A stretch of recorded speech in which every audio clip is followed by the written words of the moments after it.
Actor Leonardo DiCaprio took the witness stand yesterday in the trial that bankrolled his 2013 hit movie, The Wolf of Wall Street. Covered a large-scale money laundering operation.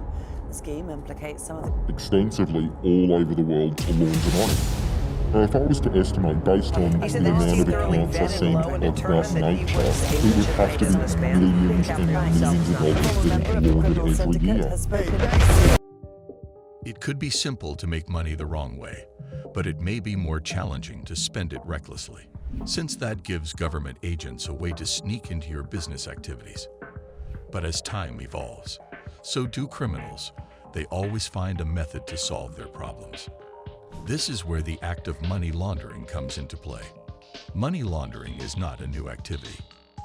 Money laundering has actually been practiced for centuries, dating back to more than 2,000 years ago, when prosperous Chinese merchants used it to purge the proceeds of their illegal activities after local governments outlawed a variety of commercial trading practices. However, the word money laundering was first used in the 1920s, just before the American Prohibition era, and it was at this time that the methods of money laundering were further developed. Money laundering is defined variably by jurisdictions and governmental bodies, but generally speaking, it refers to disguising or concealing the illegal origins of the proceeds of crime.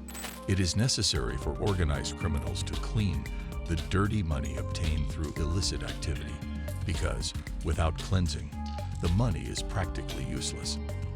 Money laundering typically occurs in three phases. Initial entry or placement, in which a legal restaurant is owned by a criminal or criminal group. Through the restaurant, money gained through illegal methods is gradually placed into a bank. The restaurant claims daily cash sales that are significantly larger than the actual amount it receives. Consider this scenario where the restaurant receives $2,000 in cash in a single day. The restaurant will then add an additional $2,000 currency obtained through illegal means to that sum, making a fraudulent claim that its total cash sales for the day were $4,000. Now that the funds have been placed, they appear to be regular restaurant business proceeds in the restaurant's official bank account. Layering. The restaurant may invest the extra deposited funds in another lawful business, such as real estate, to deal with tax issues, to prevent the restaurant from recording more revenue than it generates, and to further conceal the criminal source of the extra deposited funds, using shell corporations or holding companies that have ownership over a number of businesses, so that the laundered money can be transferred through them further hides things from the authorities. The process of layering involves moving money through a variety of transactions, accounts, and businesses. For example, money may be passed through a casino to appear to be winnings from gambling, then through one or more currency, exchanges, financial markets investments, and finally accounts in offshore tax havens, where banking transactions are subject to much less scrutiny and regulation. The number of times money is transferred from one account or business to another makes it more challenging to identify and link the money's initial illicit source. Final integration. Integration is the last stage of money laundering, where the proceeds are invested in respectable commercial or private ventures. It can be used to buy expensive luxury items like jewelry or cars. It might even be utilized to establish still another company through which additional sums of nefarious money would be laundered in the future. Ideally, the money has been sufficiently laundered by this point for the criminal or criminal enterprise to use it without restriction or the use of illegal means. The money is then often invested legally or traded for pricey items like real estate. Assuming that we are familiar with the stages of money laundering, let's discuss some well-known methods such as bulk cash smuggling, blending funds, shell businesses, casinos, and the list goes on. Bulk cash smuggling. Here, the proceeds of crime are physically transferred across borders or from one jurisdiction to another with laxer laws. Blending funds. This comprises investing in companies with strong cash flows, such car washes and laundrettes, where the two income streams are eventually blended together to the point of indistinguishability. Shell businesses. This is the time when money launderers set up fake businesses, or shells, to conceal illicit payments and evade taxes. This is made possible by the relative obscurity surrounding disclosing the genuine identity of the beneficial corporate ownership of such firms. Casinos. Casinos are used by criminals to launder money by exchanging cash obtained illegally for gambling chips, playing the tables or slot machines for a brief while, and then exchanging the chips for a check or receipt. After that, the money is declared as a win from gaming. Similar strategies are used to launder money from other types of gambling as well. Money laundering also takes place in large financial institutions like banks. The bank just has to relax a little bit on its reporting requirements. Large cash deposits can be made by criminals without being noticed by central bank officials or other regulatory bodies due to the lack of regulation enforcement. While there have been numerous high-profile cases, here are 3 of the biggest money laundering scandals to date. 1. The Danske Bank Scandal, 2007 to 2015. Danske Bank, the largest bank in Denmark, was involved in a massive money laundering scandal between 2007 and 2015.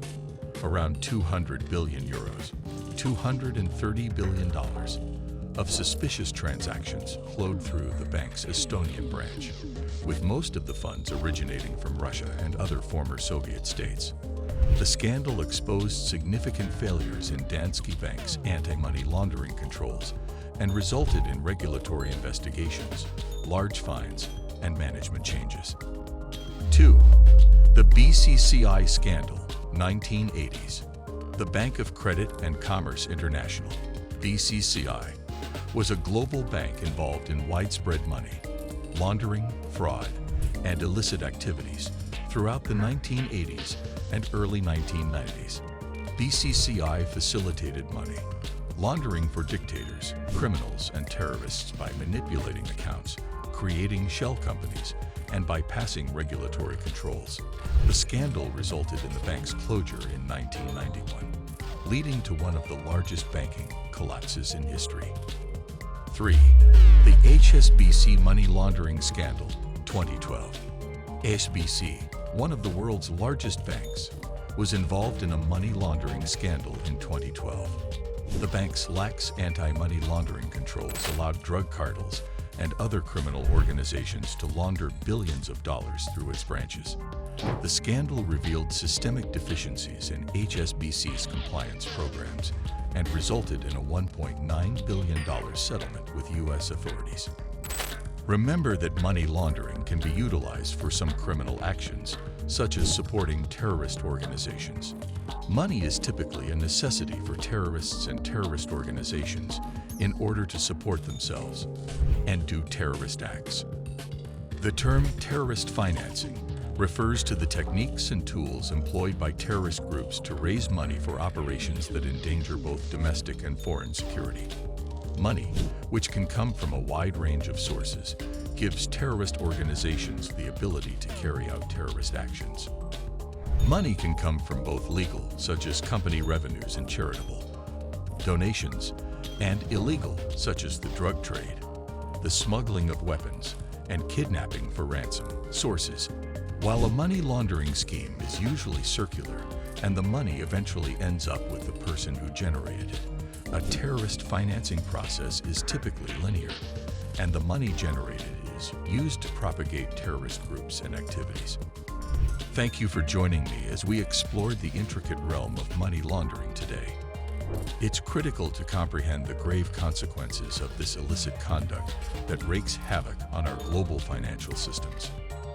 Money laundering compromises the integrity of our economies, as well as providing a means of funding terrorism, drug trafficking, and other illegal activities.